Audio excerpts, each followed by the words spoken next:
Ya, terima kasih untuk waktu dan kesempatan yang diberikan kepada saya. Saya di sini akan mempresentasikan hasil PPT saya, yaitu karakteristik guru dan siswa pada abad yang ke-21. Sebelum itu saya akan memperkenalkan diri. Saya bernama Herni Maya Asbano dari program studi Pendidikan Fisika kelas A.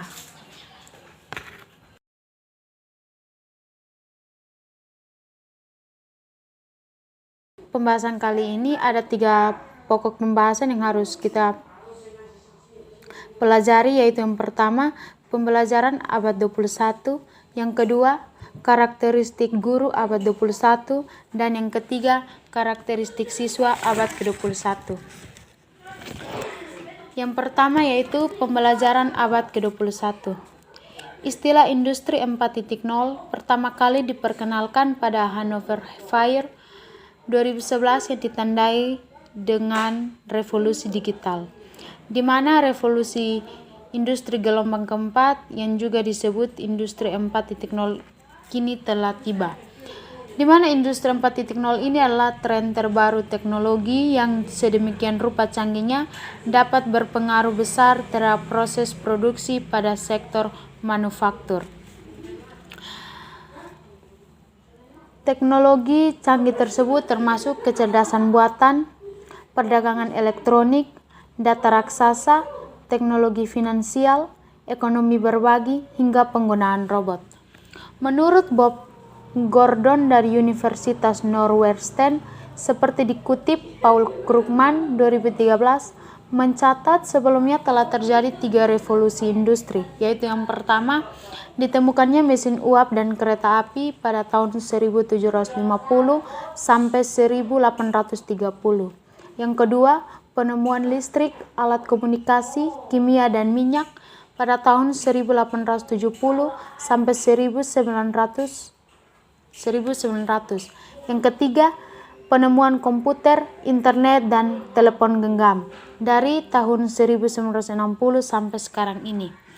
Adapun versi lain yang menyatakan revolusi ketiga dimulai pada tahun 1969 melalui kemunculan teknologi informasi dan komunikasi serta mesin otomasi.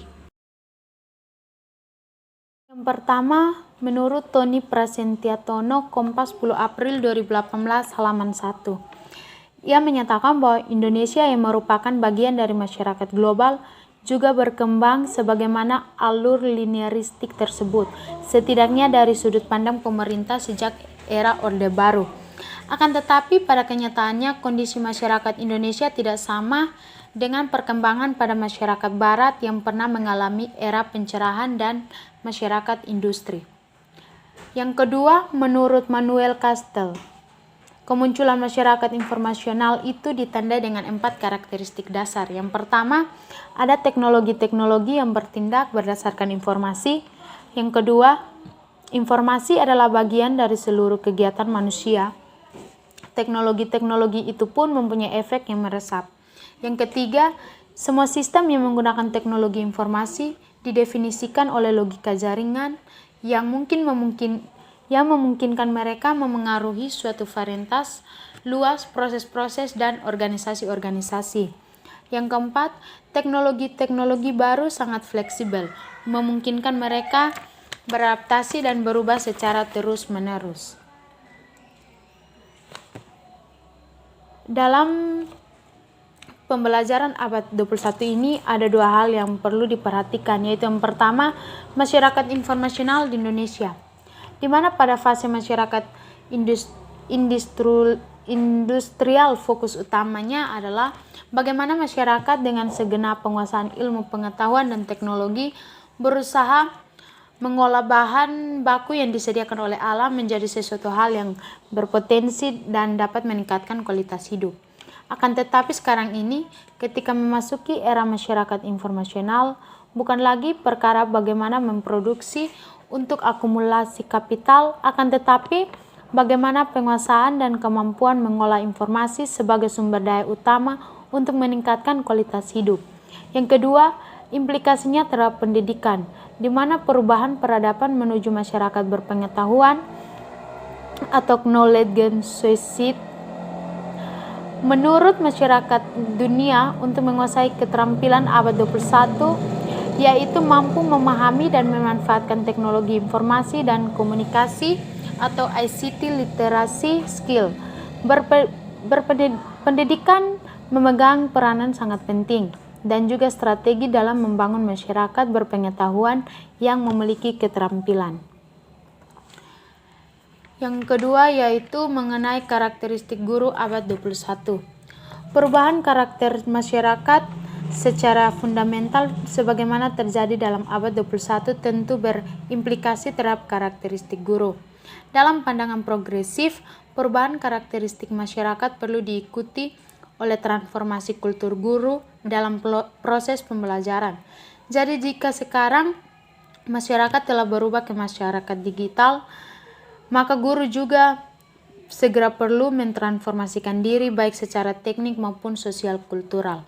Oleh karena itu, perlu mengidentifikasi karakteristik guru seperti apa yang mampu mentransformasikan diri pada era digital di abad 21 sekarang ini.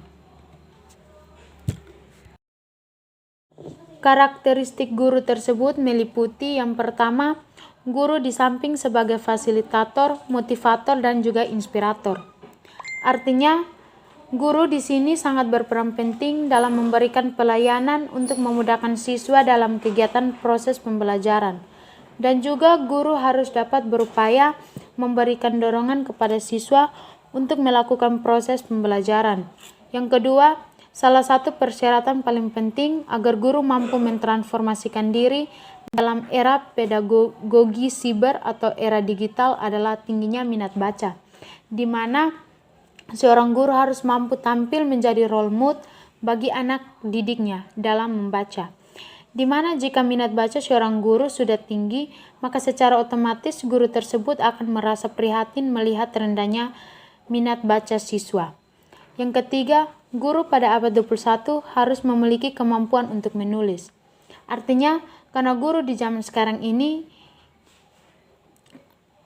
disebut sebagai dunia guru literasi, yaitu membaca, menulis, dan mengajar.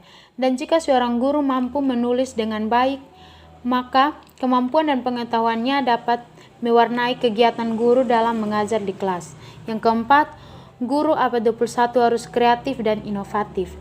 Artinya, guru tersebut harus menggunakan strategi atau metode-metode pengajaran yang kreatif sebanyak mungkin untuk mengajar dalam kelas. Yang kelima, karakteristik guru abad 21 di tengah pesatnya perkembangan era teknologi digital, bagaimanapun harus mampu melakukan transformasi kultural. Karena itu, transformasi mengadakan terjadi proses pergantian dan perubahan dari sesuatu yang dianggap lama menjadi sesuatu yang baru. Yang berikut ialah karakteristik siswa abad 21. Karakteristik siswa abad 21 ini sangat jauh berbeda dengan karakteristik siswa abad-abad sebelumnya, di mana dulu siswa dapat membaca, menulis, dan menghitung bergantung pada pengajaran guru. Namun, sejalan dengan kemajuan ilmu pendidikan, karakteristik siswa di sini harus mampu menguasai ilmu pengetahuan secara luas. Misalnya, siswa zaman sekarang bisa dengan mudah belajar sesuai dengan yang diinginkan. Sebuah mesin pencari yang begitu populer yaitu Google, siswa sekarang bisa mendapatkan berbagai informasi pembelajaran sesuai dengan kebutuhannya. Sudah tidak diragukan lagi bahwa perilaku belajar siswa sekarang sangat bergantung atau bahkan menggantungkan diri pada mesin pencari yaitu Google. Selanjutnya yaitu keterampilan dan kecakapan abad 21 mencakup 3 kategori, yaitu yang pertama, keterampilan belajar dan inovasi, di mana siswa harus memiliki keterampilan untuk mempersiapkan diri dalam berpikir kritis dan juga memecahkan masalah dalam komunikasi dan kreativitas kolaboratif dan inovatif. Yang kedua, keahlian literasi digital. Artinya siswa tersebut harus memiliki ketertarikan, sikap, dan kemampuan dalam menggunakan teknologi digital dan alat komunikasi dalam literasi media baru maupun literasi ICT. Yang ketiga, kecakapan hidup dan karir. Artinya siswa tersebut harus mampu memiliki kemauan inisiatif yang fleksibel dan inisiatif adaptif, dan kecakapan diri secara sosial dalam literasi antar budaya, kecakapan kepemimpinan produksi, dan juga akuntabel serta dapat bertanggung jawab. Berikut ialah karakteristik siswa pada abad 21 ini juga sangat berkaitan dengan kecakapan hidup yang bukan saja sekadar pasif menerima begitu saja keadaan ini, akan tetapi perlu senantiasa mengambil inisiatif dalam berbagai aktivitas pembelajaran, sehingga terus adaptif dengan perkembangan teknologi baru yang semakin canggih. Temuan teknologi informasi dalam bidang pendidikan terus terjadi secara susul-menyusul dalam rentang waktu yang semakin cepat. Siswa abad 21 juga dituntut untuk memiliki karakter kecakapan sosial dalam literasi antar budaya dan antar bangsa, karena dunia semakin mengglobal dan menjadi satu kesatuan. Jika seorang siswa ingin mengembangkan berbagai pengetahuan dan keterampilannya, ia harus bisa berbagi atau sharing dengan siswa yang lain di seluruh dunia ini. Sekian hasil presentasi saya. Mohon maaf jika ada kesalahan kata atau kalimat dalam presentasi kali ini. Sekian dan terima kasih. Tuhan Yesus memberkati.